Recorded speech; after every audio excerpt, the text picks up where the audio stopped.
What are the best sugar substitutes on keto? So our favorite sugar substitutes are allulose, Bocha Sweet, which is a sugar alcohol derived from the kabocha pumpkin. It's a Japanese pumpkin. I think I say it wrong.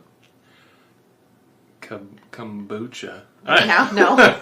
Erythritol, monk fruit sweetener. So a lot of times monk fruit will actually be a blend of monk fruit sweetener and erythritol, because monk fruit is like something like 10 times sweeter than sugar. And expensive. Yeah. By and itself. Then stevia. With stevia, I like the liquid stevia, like the Stevia Clear by Sweet Leaf. There's one other brand, I can never remember the name of it, but be careful of the packets of stevia. You know, they're starting to pop up at coffee shops and things like that. Flip the packet over and look at the ingredients on the packet. Sometimes it'll say dextrose, which is sugar. So I have a really good explanation for why this is. And sometimes there'll also be maltodextrin in it. Go ahead. All right. So stevia is something like 200 to 300 times sweeter than sugar. So if you were to try and manufacture a packet of stevia that would provide the level of sweetness that somebody might say put in their coffee, it would be all of like 10 milligrams, which is so little powder that you wouldn't really be able to package it in your traditional like pink packet or whatever, right? So they're actually building up material by putting dextrose in. And that's the reason they put that in there, because otherwise there'd be barely anything in the packet at all, because stevia is so sweet.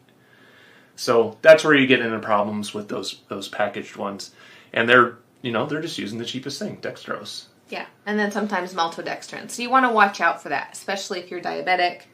You know, our whole goal with keto is to keep those blood sugars low. Yep. Regardless. So allulose is about 70% as sweet as table sugar, and it's really fantastic because it browns a little bit and it attracts water. And it's not fermentable in the gut. It's not a sugar alcohol. Right. So it's not going to cause you a laxative effect. Yeah. So if you find yourself sensitive to other sugar alcohols, like erythritol, even Bocha Sweet sometimes, allulose is a good one, and it's newer. It's new to be available widely. Yeah. And then so Bocha Sweet I think is about like 100%. It's pretty. I think it's a little 1-to-1 sweetness ratio, maybe a little sweeter. I think it's a little sweeter. Yeah. Me personally. Yeah.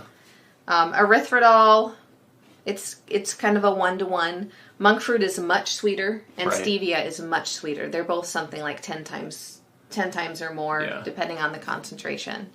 Trulia is a name brand. I'm not sure what's in that mixture. Probably stevia with something else.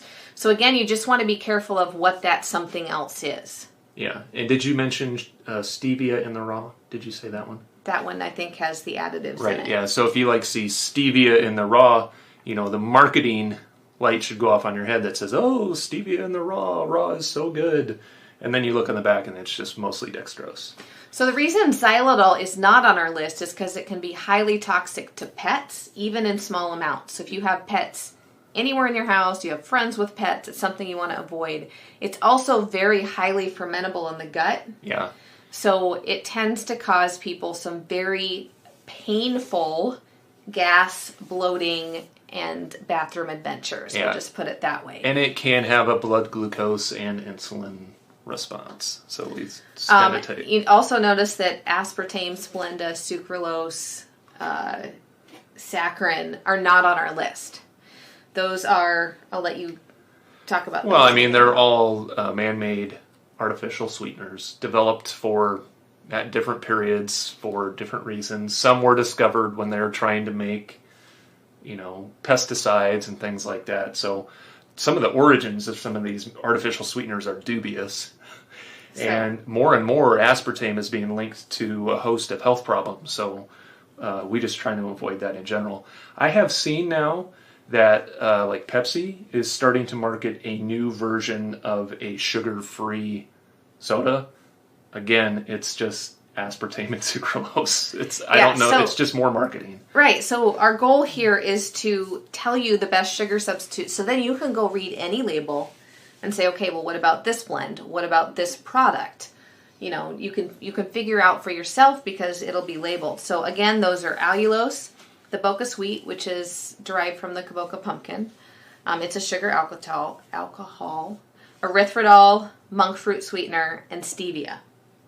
Yep. Those are the cleanest, the best sugar substitutes for the keto diet. Now, if you choose to have other ones, that's fine. I would encourage you to do some blood sugar response testing. Yeah. So that means check your blood sugar before, fasted, eat the thing and eat it alone, and then test it again at what increments? 20, 40, 60, and then maybe 2 hours. Yeah, and look to see if there's a blood sugar response. Yeah. That's the best way to test any alternative to sugar for your body. Because it may, things that may not affect him might affect me. For example, I accidentally had Splenda, 3-4 years ago? And I ended up with a violent migraine and extreme hangover symptoms. Now, Splenda doesn't affect him that way. So we're all bio-individual. We have different responses to different things. So the only way to know for sure is to do testing. Yep.